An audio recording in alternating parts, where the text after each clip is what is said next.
I was reading the book called Think and Grow Rich, and it had a list of what Napoleon Hill thought was a good list of the qualities and the major attributes of being a leader. And I thought it was such a good list. I made the list in my own notes, and now the purpose is for me to get my notes into your notes, to get what's in my head into your head, so that it won't stop with you, so that what we share here together today will be passed on, passed on. That's why I do what I do. I do take great pleasure in touching the people that I can see, shake hands with, say hello to, an audience that you can see. But I am also aware of the unseen audience that's being affected by whatever we do. So now I've got a chance to do that. And I think the way for me to be effective with all of you today, and then you pass it on to many people beyond what I can see, is just an exciting opportunity for me. Now let me give you this list. It's a pretty good list. Napoleon said, number one, a leader needs unwavering courage. And I don't know if I totally agree with the unwavering part of this or not, because sometimes our courage does waver a little. You know, bend but not break. You know, courage mounts up, and then sometimes we have the doubts that creep in, and we reach a little deeper to find that courage that overcomes our doubts and our fears.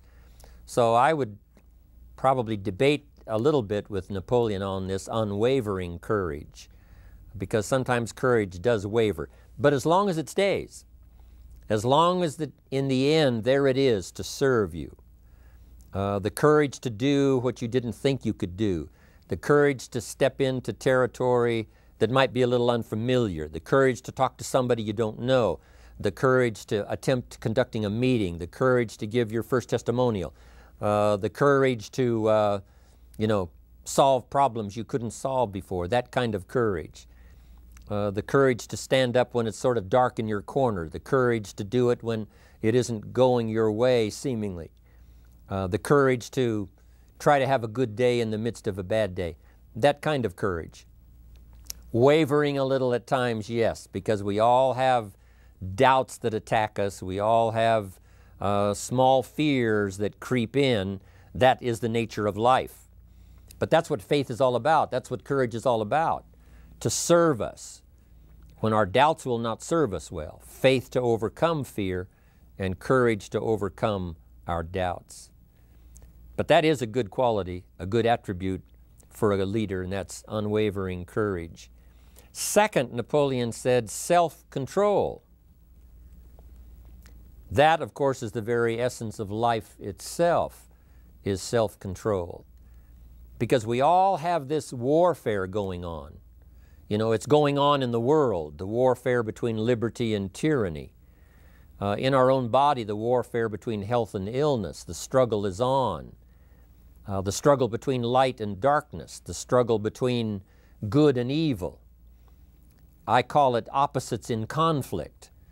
And as soon as you're born into the world, as soon as you find yourself and discover yourself on this spinning planet headed somewhere, you know that this exists. To be a civilized society, we must drive the dark side of our nature into a small corner and let the positive side flourish. Early, we must learn to exercise self-control. Power is a wonderful thing, but it must be exercised properly. It must be exercised to benefit and not to destruction.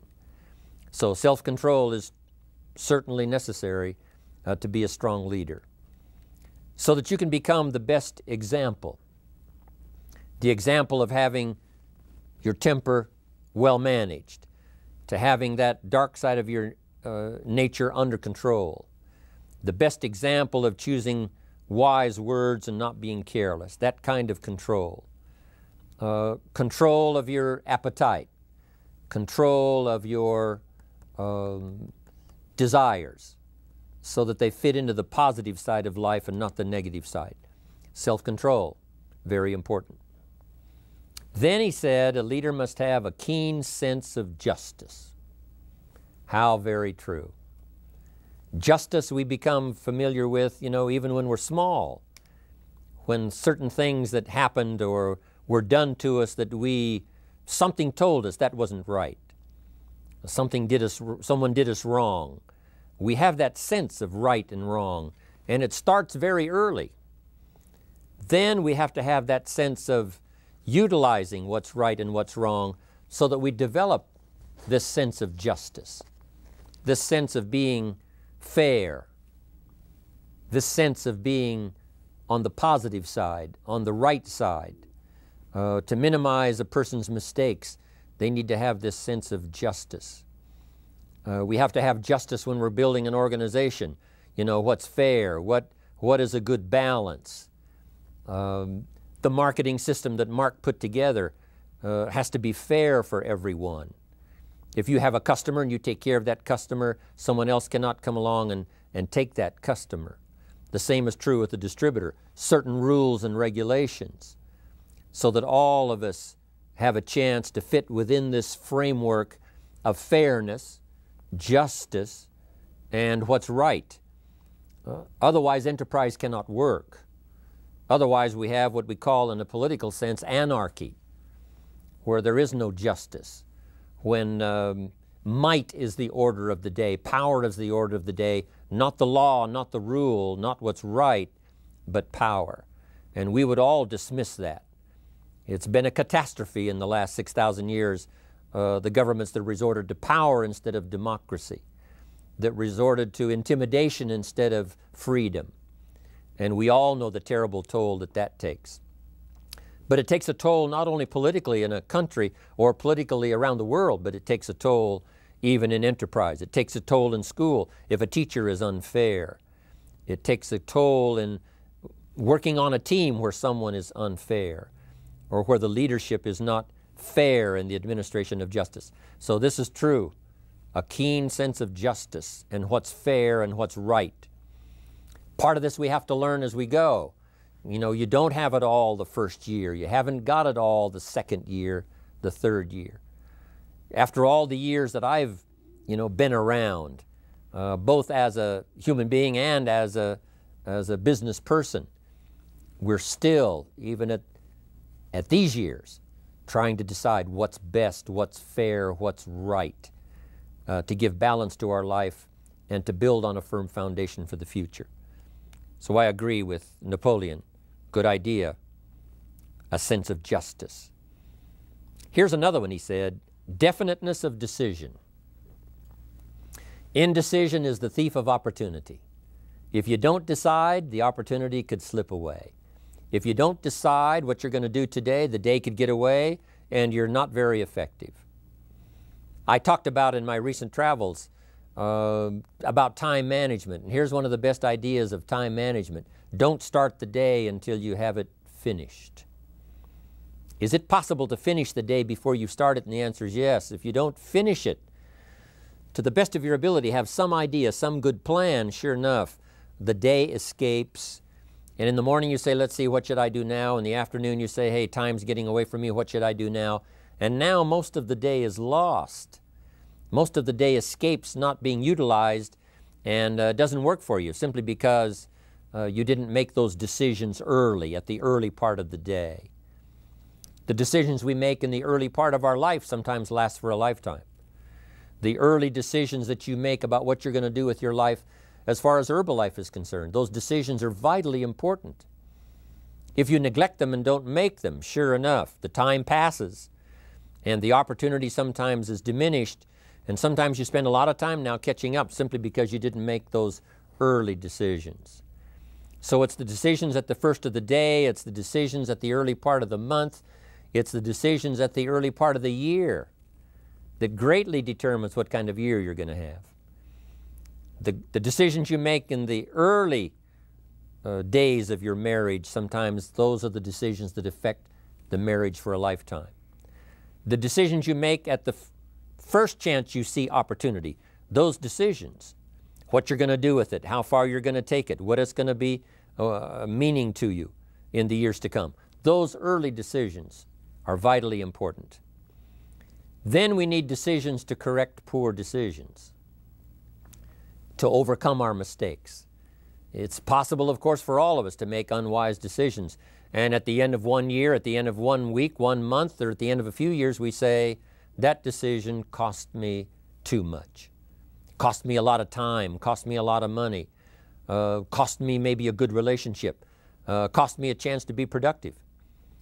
But as long as you're alive, there's still a chance to use new decision power to correct the mistakes of decisions that were bad in the past.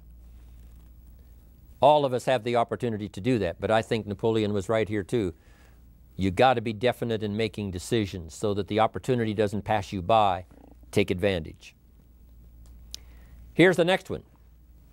Napoleon Hill said, a good leader has definite plans. How important that is. And of all the years, I think, to cash in on Herbalife's momentum and make some plans for the future, this has got to be one of the greatest years. Herbalife in these 18 years now has created some incredible momentum, not only in opening up the countries, but momentum in the refinement of our marketing, momentum in developing new products, momentum in developing our support system. The key is now for you to make plans to ride on that momentum. Herbalife is like the tide that comes in, and the rising tide lifts all the ships if they're in the water. If your ship and your boat is not in the water, even though the tide comes in that would lift all the ships, if yours is not in the water, then it doesn't benefit you. So here's what you should do. Have the same intensity to make your plans for the future as Mark Hughes has, as the President's team, Chairman's Club especially, make the plans for the Herbalife Company future. You've got to now make your plans. Don't let this momentum pass you by. Don't let this momentum go uncashed in on. Don't let it be like a lost cause for you. And maybe you've, because of the lack of plans, have lost a month or two, or you've lost a week or two, or maybe you've lost a year, and you were 10% effective instead of 100%. Now's the time to change all that and start making some plans. Your Herbalife plans, they're vitally important. You might as well cash in on the Herbalife plans for world expansion, the Herbalife plans for expansion within your country, the Herbalife plans for the expansion of the business, the incentives. You know, cash in on that, capture that, and say, I've got to have some plans that match Herbalife. Not necessarily match Herbalife in numbers, but that can match Herbalife in momentum, that can match Herbalife in cashing in on the opportunity, your plans for Herbalife expansion. You got to have some plans for your family, all right? You got to take your family along, don't leave them out. One of the challenges all of us have in making our plans is how to balance everything, to make sure that we don't regret at the end of a year, I spent too much time on that. I spent too much money. And then if you have, say, how can I not do that again? And construct some better plans so that you won't have any regrets at the end of a year to come, 5 years to come, 3 or 4, 5 years to come. Definite plans. The plans for the use of your money. One thing I've admired about Mark Hughes since I've met him all those years ago, once he started becoming successful, he had a splendid plan, not only for his personal success in terms of financial security, but in terms of the company. Because Mark has to look after the company and make sure that the company is secure, that the company has plenty of reserves, so that no matter what happens around the world, and when you're doing business in 37 countries, you can imagine what the challenge is to make sure the plans for each country are there, the backup plans, the financial plans, as well as products and opportunity and marketing. It is a challenge beyond comprehension to most of us what kind of planning that takes in terms of trying to make Herbalife secure for the future. I described it in one of the summit classes as Mark takes the same pledge that the President of the United States takes, and that is to preserve and protect and defend the Constitution, says the President. But Mark has to preserve and protect and defend the company to make sure it's viable, not just in America where it started, but all around the world in each country. It's an awesome responsibility. But now for you, your plans to be financially secure, If you're starting to make some big money in Herbalife, I'm telling you, you got to have a good plan for your resources so that you find yourself secure regardless of what happens. I agree with Napoleon here. You got to have good plans. One more on plans, and that is the plan for your personal development. The plan to be better this year than last year. The plan to take the classes, attend the workshops, do everything you possibly can to show personal progress, not just financial progress, not just the progress of having one more car or one more home, but the progress of personality, the progress of communication skills, the progress of recruiting skills, the progress in how to deal with people, progress in using your influence so that it multiplies its power by 5 by 10 versus what it used to be. You need those kind of plans. A plan for personal growth, personal development, a plan to be all that you can possibly be in the years to come as you develop your Herbalife business and your life business and your family business, all of that. Got to have good plans. Next, Napoleon Hill had a good saying. It was something my father had and passed it on to me as a good philosophy, and here's what he said. A good leader has the habit of doing more than what he gets paid for. What an incredible philosophy this is. The habit of doing more than you get paid for. It's what we call the service that you put out like seeds in the ground that doesn't bring the harvest immediately, but the harvest is yet to come. It's called like putting out the capital in capitalism. Doing more than you get paid for means that you're getting ready for the next move up. Because if you do more than you get paid for, you've made an investment. The average person might think if I do more than the company requires, then they're ripping me off. I'm not getting paid for that extra time, that extra attention. But you must not view it that way. You must say, I'm getting there a little earlier, staying a little later, as an investment in my own personal future. Because I want that kind of reputation. I want that kind of philosophy to work in my life. Do more than you get paid for. And this philosophy works incredibly well in Herbalife. You make the Herbalife sale of the Herbalife products. Now you must do more than you've gotten paid for. Right? They've got the product, you've got the money. But you can't stop your investment there. Now you must develop the investment in time, effort, and energy in turning that new customer into a testimonial. And sometimes that's the most difficult work, the work after the sale. Because the sale might be fairly easy. Someone says, hey, I've been looking for this product, I need it, here's my money. But now you've got to stay with them, make sure they don't just buy the product, but that they use the product.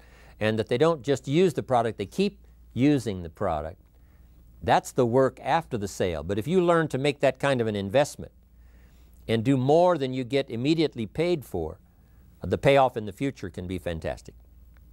Because as we all know in Herbalife, what really pays off is not a sale of the product. What really pays off is a testimonial. A testimonial that gives you more sales than you can keep up with. A testimonial that takes you places you could never go by yourself, introduces you to people you'd never see on your own. That kind of investment is so powerful. So you do more than you get paid for up front. It's happened for me, making the investment. When I first started lecturing 36 years ago, I talked to high school classes, college classes, service clubs, and I gave it all away. I went and talked for free. Someone said, Mr. Owen, would you come and do this breakfast talk? I said, sure. Could you do this luncheon talk for this service club? I said, of course. And all of that in the beginning was for free. Primarily because I'd made my fortune, I didn't need the money, but I did it for free, but look what it's made for me by giving that kind of service in those early days. And finally it led to business and led to an enterprise. And I was giving the seminar all those years ago here in Los Angeles, and Mark Hughes was in my audience. So what you don't get paid for, don't worry about that. Just render the service with the vision of the future that it'll come back multiplied if you have this kind of habit, this kind of philosophy. Next, Napoleon Hill talks about personality. You need a pleasing personality. There's many parts to your personality. One is your working personality. You know, the kind of behavior, the kind of attitude that you need, especially in the public.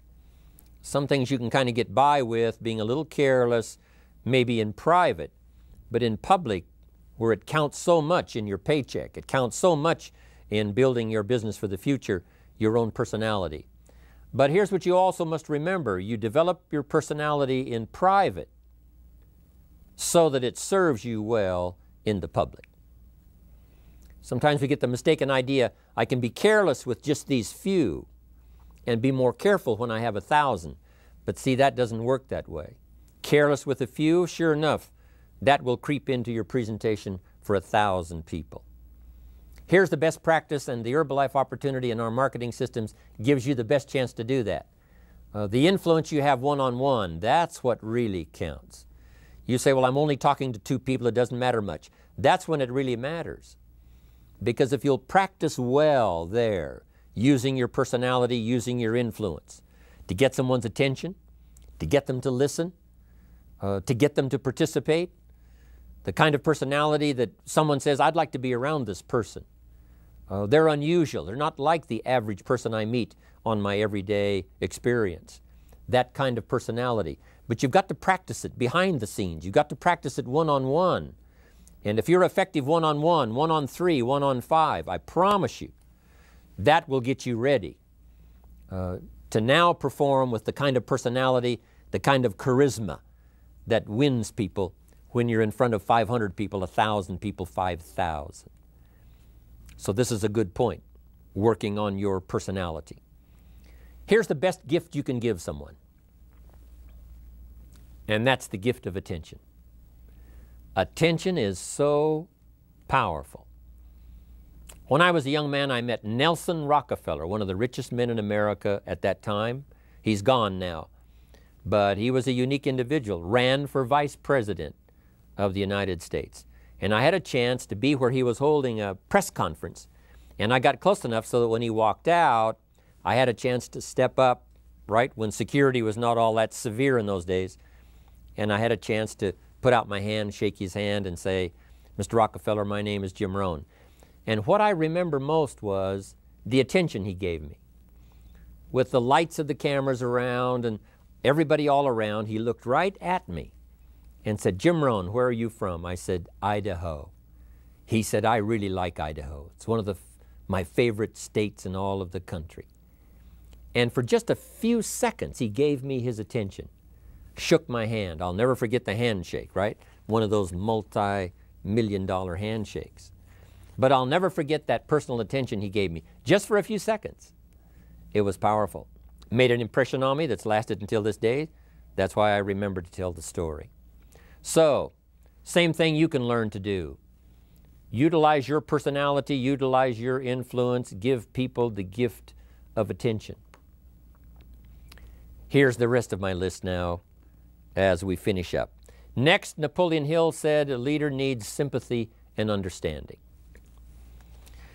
We have to develop that early in our lives. All of our lives, we have to look at those that are less fortunate than we are. Those who need a helping hand, and especially now we learn to look at those who need an opportunity, those who need a change in their health, those who need a change in their life and in their lifestyle. It's this kind of sympathy and understanding that drove Mark Hughes to construct the company. It took that kind of understanding, that kind of sympathy, that kind of deep emotional feeling. Then Mark understood what it meant to be poor. He understood what it meant not to have. He understood what it meant to be short on finances, on resources. He understood what it meant to lack, a full formal education. He knew all of those lacks. And instead of crying about it, he said, what I will do is change it for myself, and then I'll help other people that have the same challenge. Lack of education, lack of the money, lack of the resources, lack of good health, faced with all kinds of difficulties they can't solve. I'll get mine solved, and then I'll be strong enough and have the skills to where I can help other people. That kind of leadership quality is so powerful. That kind of understanding. Here's the next one. A leader must have, Napoleon said, a mastery of the details. How very true. All can be lost with just a couple of missing details. On the trip to the moon, everything has to work, right? There's several thousand moving parts. There's several thousand pieces to the project of getting to the moon and coming back, and all of them have to work. You can't have 10% of them working, 90% or 80%. They've all got to work. And then there's the backup systems for something if something goes wrong to back it up. That kind of mastery of detail is so vitally important. But here's what else to remember as far as Herbalife is concerned. The drama is in the details. Someone says, you know, I lost 30 pounds. Well, 30 pounds is 30 pounds, but that's not the drama. The drama is, where were you before you found Herbalife? How did you feel? What kind of circumstances? Now someone begins to give us some of the details. And then after they've lost the weight, now how they feel. Now their self-confidence has been restored. Now they feel better about themselves. The drama is in the details. But this is also important in the details of your day, the details of your business, the details of good communication. Master the details. Good advice, Napoleon Hill. Now here's the next three. Willingness to assume full responsibility. All of us have been taught that, especially these Herbalife years, to take full 100% responsibility. Mark Hughes says, what happened to me might not have been my responsibility, but what I do about it is my full responsibility. I've had some people did me wrong. In his first couple of business experiences, he was done wrong. Some people ran off with the money. He was left holding the bag. But he said, that's what happened. And I was not responsible for what happened. But I am responsible for saying to myself, now, what am I going to do about what's happened? If a hailstorm destroys the farmer's crop, he wasn't responsible for that. But his responsibility now begins when the hailstorm is over, when he asks the question of himself, what should I do now? Now that this catastrophe is over, now that the damage is done, now what should I do about it? And a philosophy I've taught all these years, it's not what happens to you that determines your future. It's what you do about what happens that determines your future. And this is a major part of it, accepting full responsibility. If you've got an organization, you're conducting meetings, and you're the leader, the responsibility ends with you. Someone else may mess up, make some mistakes, still your responsibility. Some things over which you have no control, understandable. But what you do about it now, how you fix it, the diplomacy you use, the strategy you use, that's the kind of responsibility now that depends on you. Also, you've got to be responsible for your future. Nobody's going to fix it. No one else is going to design it. No one else is going to come along and say, hey, I will make sure it all works well for you. You've got to take all the input, you've got to take all the testimonials, all the teaching, all the training, all the influence, then you've got to have the responsibility of designing your life. You can design a life of prosperity, or you can design a life just to coast and get by. The responsibility belongs to you. Now here's the last two. Next is cooperation. One of the great things we learn in Herbalife is how to cooperate so that we take advantage of each other's ideas, we take advantage of each other's input, we take advantage of each other's enthusiasm, we take advantage of each other's testimonial, and we take advantage of each other's willingness to grow. That kind of cooperation has built Herbalife. In those early days, Mark got the group together. Jerry Shatanovich, Doug Stuntz, the rest, and made some plans to cooperate.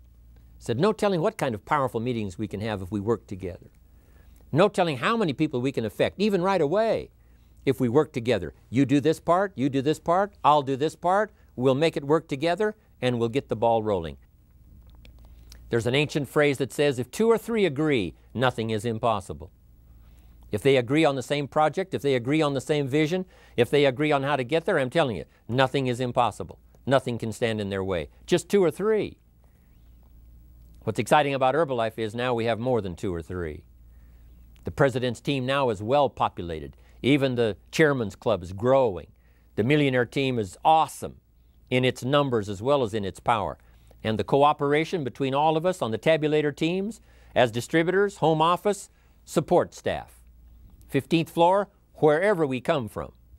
If we cooperate, there's nothing we can't do. There isn't anyone we can't touch. There is no country we can't finally get to with this incredible story. Cooperation. That's why I'm here, wanting to do my part, HBN, send out some ideas, give you some notes to take, something to think about and ponder, something to talk about with the people that you associate with and are building your business. That kind of cooperation is going to make this a powerful year. It'll get us to the 2 billion, 3 billion, 5 billion. But it'll get us to much more than just those numbers. It'll get us to a place of honor, respect, prestige, influence, feeling good about ourselves for the hard work that we're doing, cooperating with each other. I want to cooperate with you, helping build your business. All of us cooperate with the support system of Herbalife. We're on our way. We will have the billions. We'll have the stories. We'll have the experiences. Now here's the last one. Napoleon Hill said, a major attribute of leadership is vision. Vision is in many parts. One, a vision for your own course to follow.